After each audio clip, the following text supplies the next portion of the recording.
All the things that changed my life for the better most quickly, it was learning how to set goals. And mastering this unique process can have a powerful effect on your life too. One morning at breakfast, shortly after I met Mr. Schoaf, he asked me if he could see my current list of goals. He said, "Let me see your list of goals, and let's go over them and talk about them. Maybe that's the best way I can help you right now." And I said, "I don't have a list." He said, "Well, is it out in the car or at home somewhere?" I said, "No, sir. I don't have a list anywhere." He said, "Well, young man, that's where we better start." Then he added, "If you don't have a list of your goals, I can guess your bank balance within a few $100s, which he did, and that got my attention. I said, "You mean that if I had a list of goals, that would change my bank balance?" He said, "Drastically." That day I became a student of how to set goals, and sure enough, when I learned how, my whole life changed. My income, my bank account, my personality, my lifestyle, my accomplishments. So I'd like to share with you the best I have learned and practiced on goal setting. First of all, I'd like to say that we are all affected by 5 factors. The first is environment. The second is events. The third is knowledge. The fourth is results. And the fifth, and often overlooked factor that affects our lives is our view of the future, our dreams. I won't get into all of these influences here, but let me concentrate on the fifth one, dreams. Of all these 5 influences, make sure your dreams are the greatest influence on your daily decisions and activities. Put another way, make sure that the greatest pull on you is the pull of the future. For your dreams to greatly influence you, for the future to pull you, your future must be well planned. There are 2 ways to face the future. One is with apprehension, the other with anticipation. Guess how many people face the future with apprehension? Why? They don't have it well designed. And without really thinking about it, they have probably bought someone else's view of how to live. You will face the future with anticipation when you have planned a future you can get excited about, when you have designed your future results in advance. In this way, the future will capture your imagination. It will exert an enormous influence on you. And to design your future, you must have goals. Well-defined goals are like a magnet. They pull you in their direction, and the better you have defined them, the better you have described them, the harder you work on them, the stronger they pull. And they pull you through all kinds of difficulties too. Without goals, it is easy to let life deteriorate to the point where you're just making a living. It is not difficult to get trapped by economic necessity and settle for existence rather than substance. We all have a choice. We can either make a living or design a life. Mr. Schoaf said to me, "I don't think your current bank balance is a true indicator of your level of intelligence." I was happy to hear that. He said, "I think you have plenty of talent and ability, and that you're much smarter than your bank balance indicates." And that turned out to be true. I was much smarter. My question to him was, then why isn't my bank balance bigger? And he said, "You don't have enough reasons for accomplishing great things. If you had enough reasons, you could do incredible things. You have enough intelligence, but not enough reasons." That's the key. If you had enough reasons. In my years of study, I've also discovered this. Reasons come first, and answers come second. Life has a strange way of hiding all the answers and disclosing them only to people who have been inspired to look for them, who have reasons to look for them. Put another way, when you know what you want, and you want it badly enough, you will find ways to get it. The answers, the methods, the solutions will become evident to you. Hey, what if you had to be rich? Are there any books and tapes on the subject? The answer is yes. There are plenty of good ones. But if you don't have to be rich, you probably won't read the books or listen to the tapes. What drives us to find the answers is necessity. So work on your reasons first, answer second. Now, what are some of the reasons for doing well? It varies from person to person.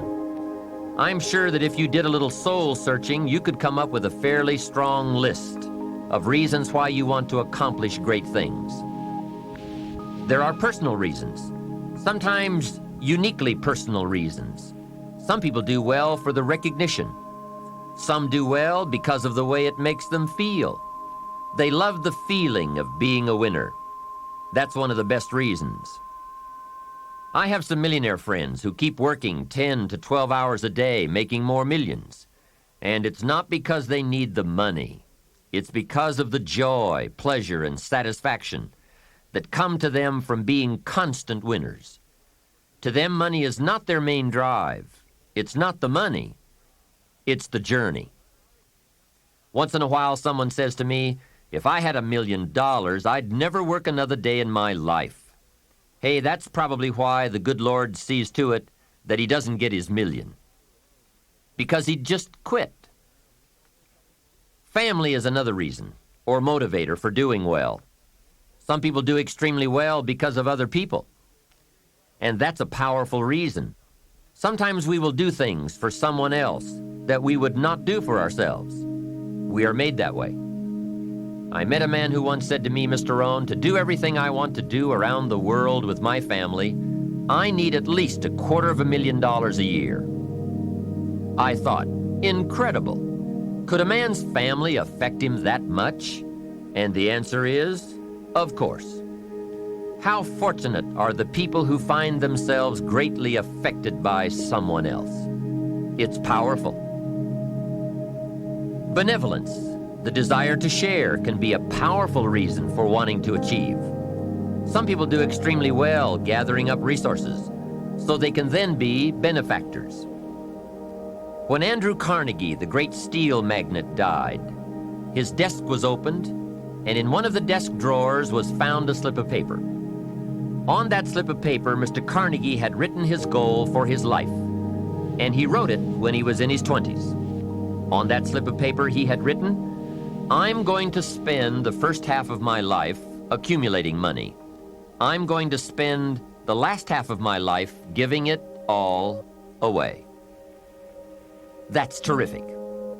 He was so inspired by that goal that during the first half of his life, he accumulated $450 million.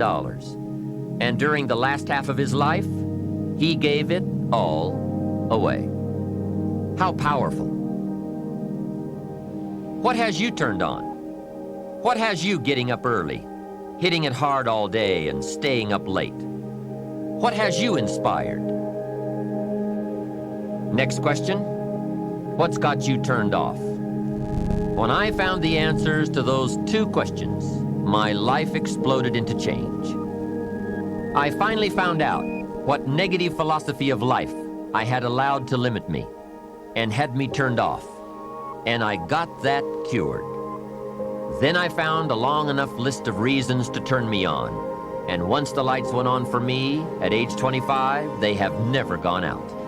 I've fallen out of the sky a few times, but I've never lost that drive to do something unique with my life.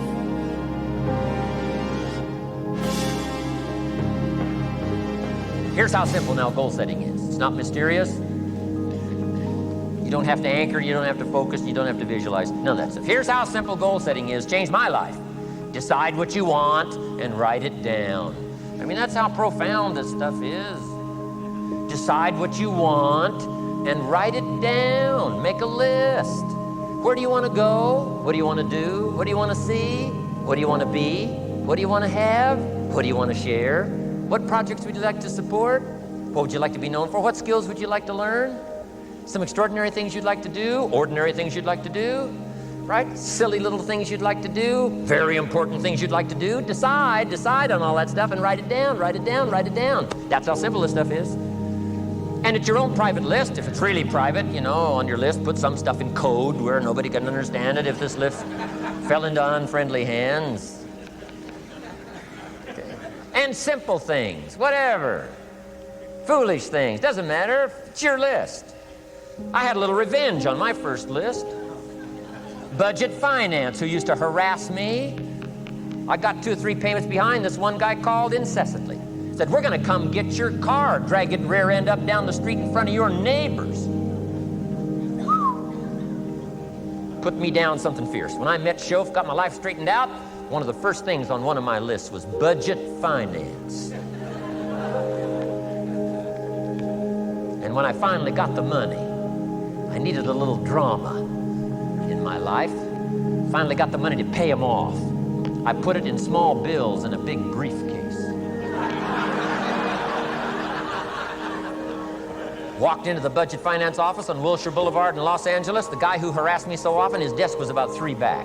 I opened the door, walked in, right up to his desk, stood right in front of him, never said a word. He said, well, what are you doing here? Didn't say a word. I opened up this briefcase, dumped this pile of money all over his desk. I said, count it. It's all there. I'll never be back. Turned around, walked out, slammed the door. Now that might not be noble, but you got to try it at least one time. Pay off with a little drama.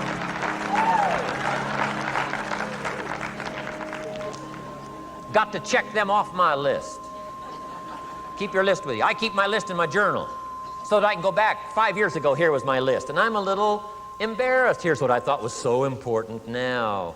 How my philosophy has changed from 10 years ago, 5 years ago, 3 years ago. Here's my old list. Here's my new list. Here's what's valuable to me now. Here's what I want my life to be now. Here's where I want to go, what I want to do, what I want to see. Keep your lists of goals so that it shows your growth, shows your ability to change and grow. Your philosophy grows and expands what's valuable. Setting goals. It doesn't matter how small, foolish it is. Put it on your list. My Japanese friend, Toro Ikeda, put on his first list, a Caucasian gardener. Good morning. Thought that was good.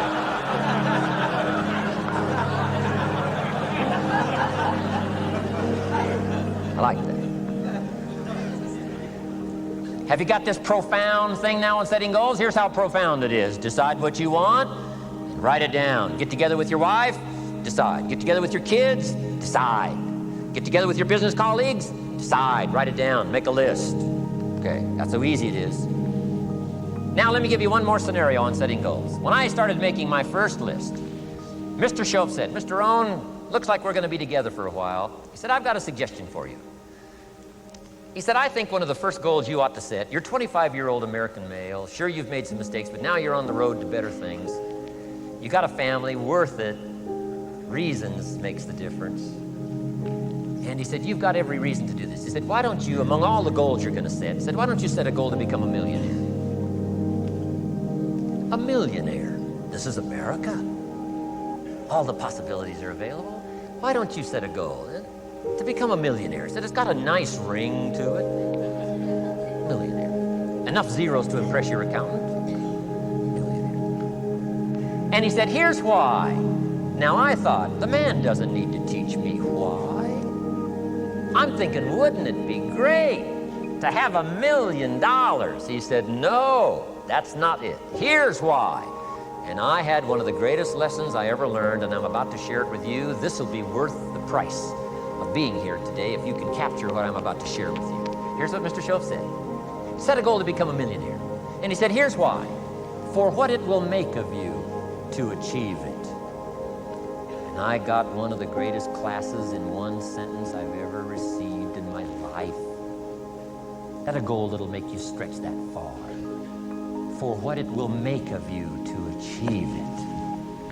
What a brand new reason for setting goals.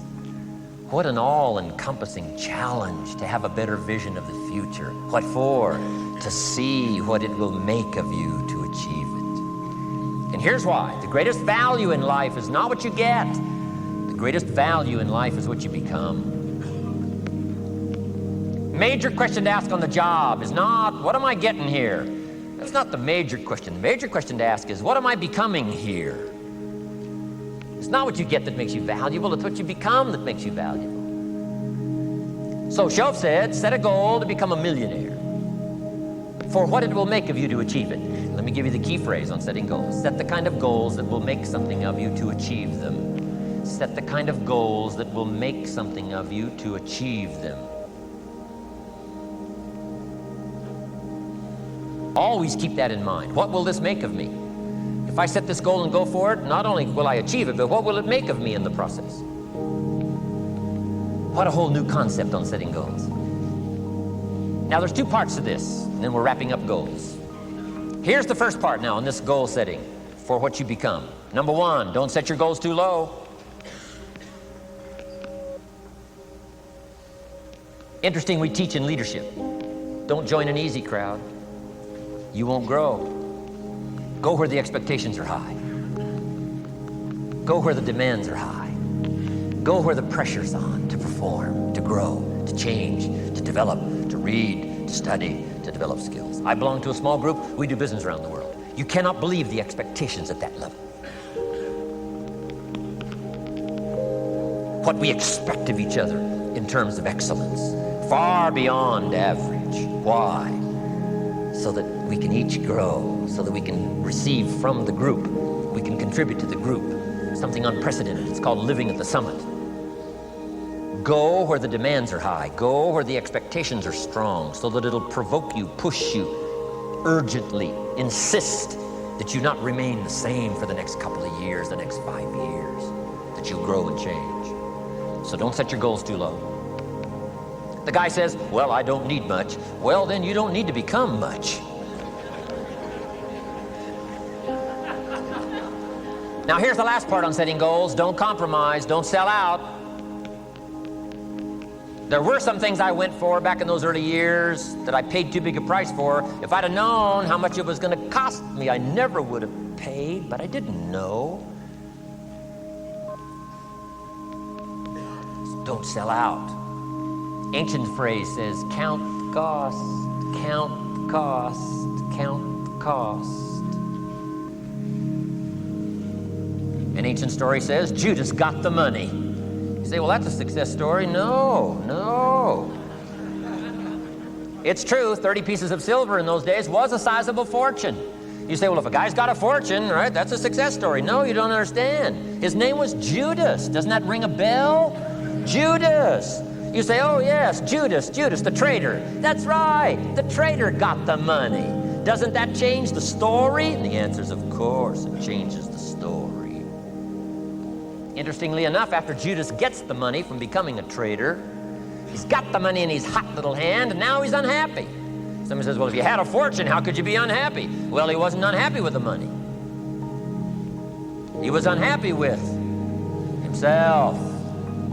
Key phrase, the greatest source of unhappiness is self-unhappiness. The greatest source of unhappiness doesn't come from outside. The greatest source of unhappiness comes from inside. And here's where the erosion starts, doing a little less than you could.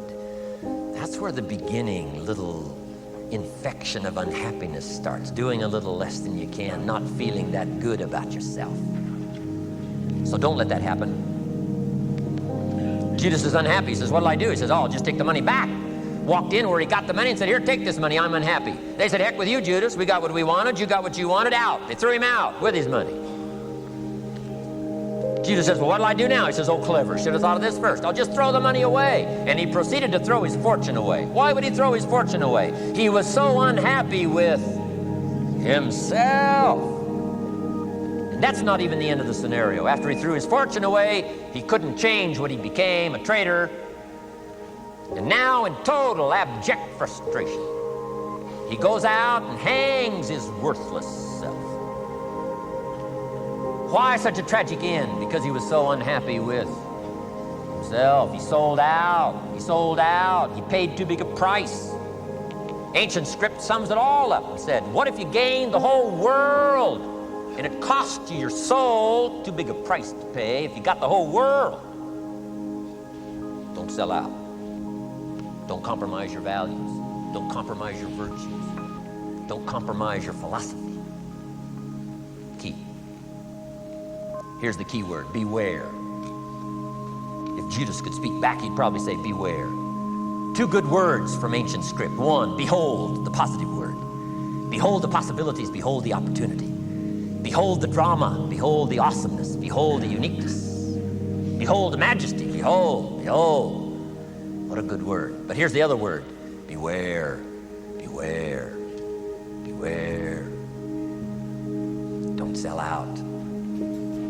Mark well what you become in pursuit of what you want. But I'm inspiring you, hopefully, to set the kind of goals that will transform your life. Make you far better than you are, far stronger than you are.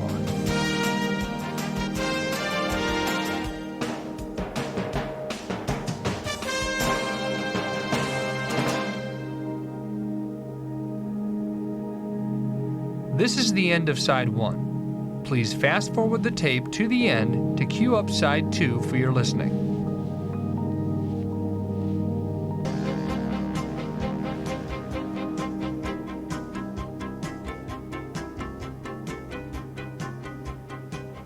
Now we're going to take some time to actually start designing the next 10 years of your life. We're going to start setting your goals.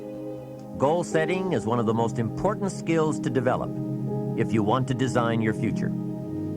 I'm going to give you enough homework not only to keep you busy for the rest of your life, but also to help you create the kind of life you may have always dreamed about living, but never believed possible. So let's get on with it.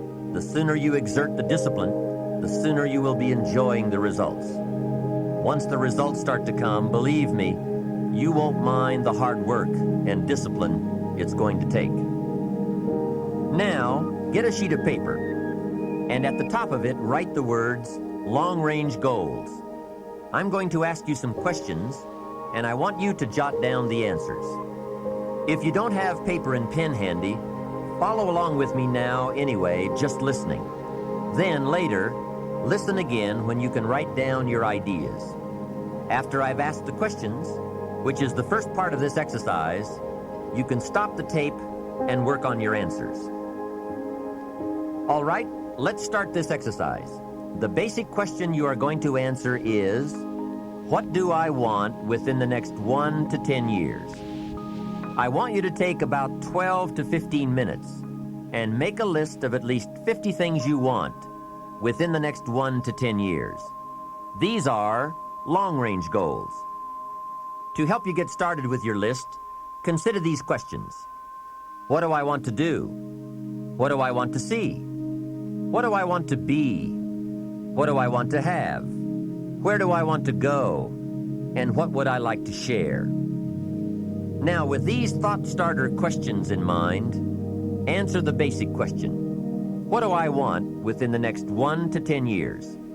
See how many things you can write down. At this point, don't take the time to describe in detail everything you want. This is the time for you to let your thoughts pour, to write fast and to abbreviate. For example, if you just write down 380, you'll know what that means. You don't have to describe the color and the interior of the car. You'll do that later in this exercise. I want you now just to abbreviate and write fast. Make the list as long as you possibly can. Try to write down at least 50 items, 50 things you want within the next 1 to 10 years. These are long-range goals. Spend about 12 to 15 minutes on this. After you've completed your list, you're ready for the next part of the exercise. Go through your list, and next to the things you think you can accomplish or acquire a year from now, write a number 1. Next to the things you think it will take 3 years to realize, write a 3. Next to the things it will take 5 years to accomplish, write a 5. And next to the things it will take 10 years to accomplish, write a 10. Go through this list now to the best of your ability and say, that looks like it will take me about a year, or 3 years, or 5 years, or 10 years. Some big goals might be out there 10 years from now. Once you complete this part of the exercise, you might come to the conclusion that you need a lot more 3-year goals and less 1-year goals, for example, or that you need more 10-year goals. You see, while you're working on one goal, you must have something else in the planning stages. If you don't, what happened to some of the early Apollo astronauts could happen to you. After they came back from the moon, some of those astronauts experienced deep psychological and emotional problems. And the reason for that? Why, after you've been to the moon, now where do you go? That seemed to be the end, the finish. What later astronauts did was to make sure that they had major projects lined up after they returned from the moon trip. The way you enjoy life best is to wrap up one goal and start right on the next one. Don't linger too long at the table of success. The only way to enjoy another meal is to get hungry. Another thing to check for on your list is that you have included goals for each of these three important categories. First, make sure you've listed your economic goals, your goals for income, profits, and productivity. Second, make certain your list includes material items you want, tangibles, such as a home, a car, a boat, furniture, or jewelry. Don't attach the wrong importance to things, but they are important. Third, you'll want to include on your list goals for personal development. Write down all your personal development goals. Your goals to be more physically fit, to lose weight, to be more decisive, to be a more effective leader, to be a better communicator, to learn another language. Of course, there are other types of goals to consider: family goals, social goals, lifestyle goals. This is pretty heavy homework, but remember, whether or not you do your homework shows up in the marketplace as well as in the classroom. After you have determined which of your goals are 1 year, 3 year, 5 year, and 10 year, and after you've made certain your list includes economic goals, things, and personal development goals, I want you to go back to this list again. Now pick out the 4 most important 1-year goals, the 4 most important 3-year goals, the 4 most important 5-year goals, and the 4 most important 10-year goals. Those 16 goals will give you plenty of work for now. Get out some more paper, and in a brief paragraph, describe each goal. How high, how long, how much, what size, what model, what color, for example. Also describe why it is important to you. This is a process where you either talk yourself into it or talk yourself out of it, which is good. When you're unclear as to why something is important, usually you put only half-hearted effort into it. What you want is a powerful motivator, but the reason why you want it is an even more powerful motivator. It has greater pull. You may find that some of your goals you thought at first glance were important are not important after all. Do some reflecting, refining, and revising. The point is, right now, try to have approximately 4 1-year, 3-year, 5-year, and 10-year goals that you truly believe in, that inspire you, that you've sold yourself on. When these goals and the reasons you want to obtain them are each clearly described in a brief paragraph, transfer this information to a journal or some type of notebook that you can carry with you easily and refer to often. It's essential to set aside some time every week to review all of your goals, to rearrange them, redo them, restructure them, to add goals, or to tear up the whole list and start over. Goal setting is not something you do just once. It's a continual process.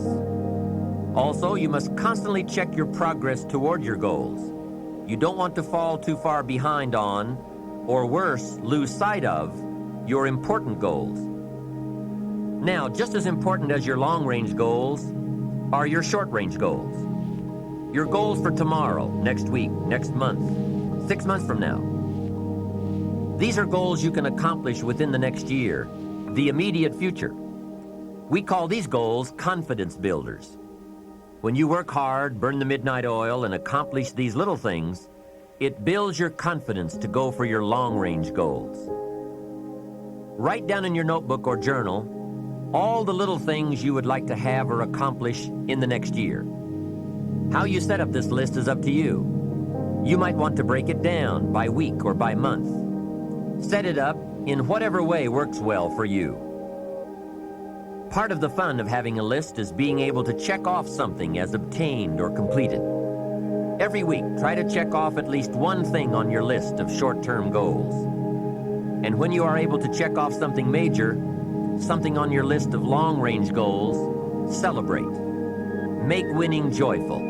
Congratulate yourself. It is very important to celebrate progress.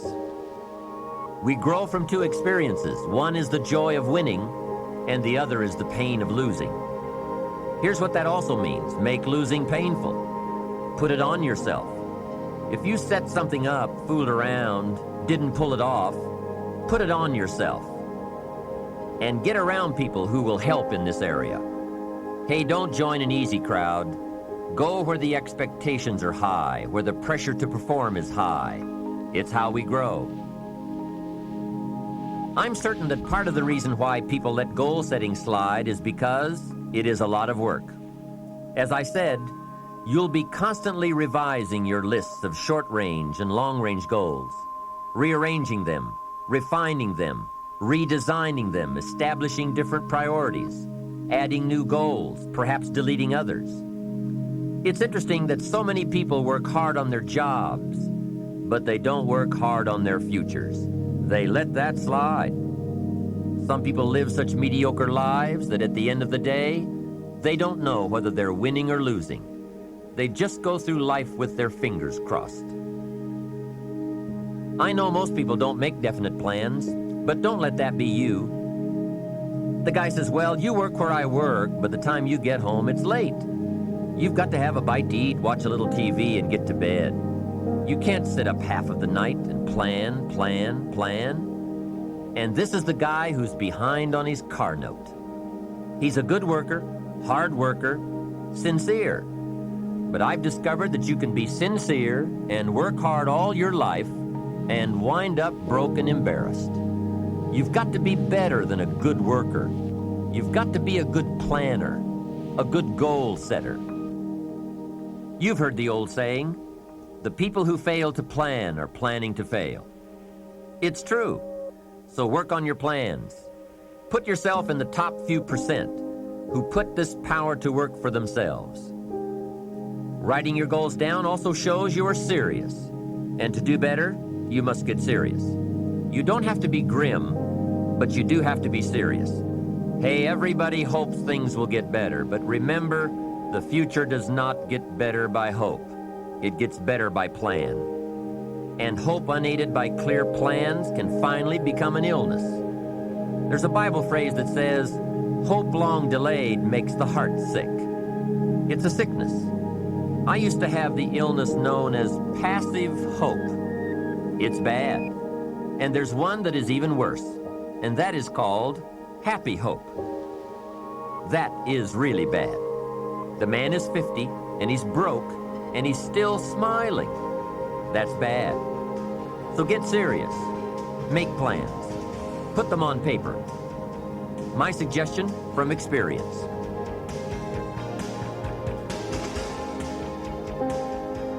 There's a phrase from the Bible that goes, without dreams and vision, we perish.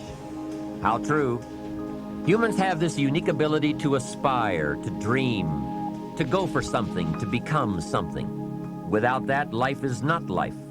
We must have dreams and never give up on our dreams.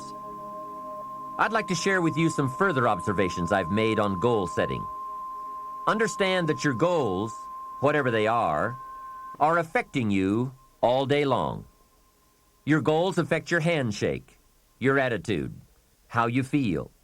Your goals affect how you look, how you dress, how you walk, how you talk, all day, every day. Your personality, conversation, activity, it's all affected by your goals.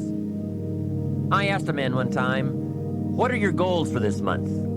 And he said, if I could just scrape up enough money to pay these lousy bills. That was his goal. Hey, I'm not saying it isn't a goal. It is, but it's such a poor goal. It certainly isn't inspiring. You don't jump out of bed on Monday morning and say, "Oh boy, another chance to go out and scrape up the money to pay these lousy bills." The point is that goals should be fun. They should be big, challenging, rewarding. They should allow you to grow. Here's a most important question to spend some time answering. What kind of person will I have to become to get all I want? Write down a few thoughts on that. Write down some skills you'll have to develop, for example, and some of the things you're going to have to learn. Just spend a little time writing a few sentences on this. What kind of person will I have to become to get all I want? The answer to this will give you some personal development goals. Remember that income does not far exceed personal development. All of us have to do this kind of self-examination. I have to look at my own life and say, well, here's what I want, but am I willing to become what it takes to get what I want? If I'm too lazy, if I don't want to learn, read, study, and grow to become that kind of person, then I cannot attract what I want. Now, either I have to change my wants, or I have to change myself. Here are a few more key points I'd like to share with you on goals and designing your future. First, if you don't right now feel as if you're equipped to get all you want, just remember, ability will grow to match your strong dreams. That's why the goal-setting process we've discussed is so important. The more you work on this, the more ideas you will get on how you can change, how you can grow. I am nowhere near the person I was when I met Mr. Schoaf 25 years ago. I'm not that person anymore. I've changed. There's nothing you can do about the past, but you can do a great deal about your future. You don't have to be the same person you were yesterday. You can make changes in your life, absolutely startling changes, in a fairly short period of time. You can make changes you can't even conceive of now, if you give yourself a chance. You have untapped talents and potential that you haven't even reached for yet. And as time goes on, you'll be able to reach deeper and deeper. The first thing you'll know, you'll be able to do things you never thought you could do. You'll be able to handle things you never thought you could handle. You'll have ideas that you've never had before. All of this is sparked by the goal-setting process. When you know what you want, and you want it badly enough, the answers will come to you. I can't tell you why it works. All I know is it works. Give yourself a chance to become all you can become and to accomplish all you can accomplish. Let me give you a Bible philosophy that teaches how to get whatever you want. Here's what it says. Ask. That's it. Ask. Of all the important skills to learn in life, be sure to include the skill of asking. What does ask mean? Ask means, what do you want? And the complete formula is staggering. It says ask and you will receive. Hey, we ought to look into that. The man says, yes, but you work where I work. By the time you struggle home, it's late. You've got to get a bite to eat, watch a little TV, and get to bed. You can't sit up half the night and ask. And this guy is behind on his bills. He's a good worker, hard worker, sincere, but you've got to do better than work hard and be sincere all of your life. You'll wind up broke and embarrassed. You've got to be better than a good worker. You've got to be a good asker. Let me give you some key points on this asking and receiving, setting goals, asking of life. Here's part of the philosophy that helped me to change. First, asking starts the receiving process. Asking is like pushing a button, and all this machinery starts working, mental and emotional machinery. I don't even know how it works, but I do know it works. There are a lot of things you don't need to know how they work. Just work them. Some people are always studying the roots. Others are picking the fruit. It all depends on what end of it you want in on.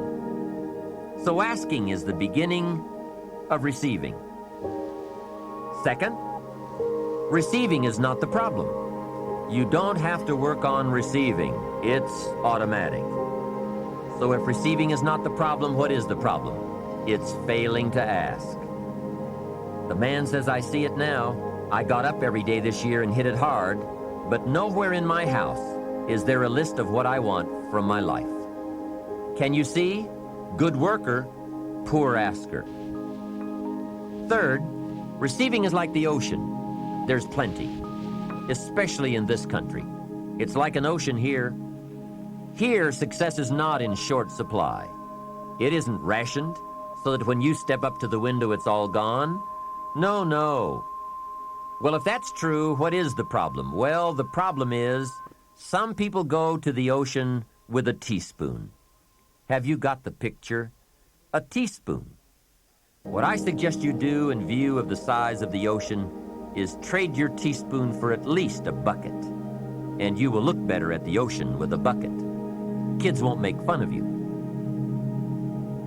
Now, here's something else to remember about asking. There are two ways to ask. One is ask with intelligence.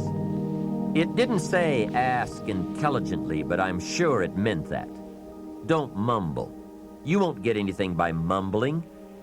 Be clear, be specific. Intelligent asking means how high, how long, how much, when, what size, what model, what color. Describe what you want. Define it.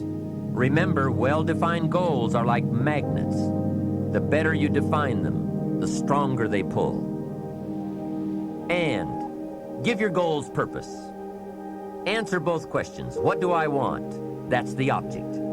And the second question, what for? That's purpose. Purpose is stronger than object. What you want is powerful and it will pull. But what you want it for is more powerful. Here's the second way to ask. Ask with faith. Faith is the childish part. It means believe you can get what you want like a child, not an adult. Many adults are too skeptical. They've lost that wonderful childlike faith and trust. Don't let that happen to you. Believe in, have faith in yourself and your goals. And get excited like a child. Childlike enthusiasm. Nothing can beat it. Kids think they can do anything. How exciting. They hate to go to bed at night and can't wait to get up in the morning. Develop that kind of enthusiasm toward your life and your goals. And be curious like a child. Kids can ask 1,000 questions. Just when you think they're finished, they come up with 1,000 more. They'll drive you to the brink. But it's really a virtue. Have plenty of curiosity. Ask questions. That's how you learn.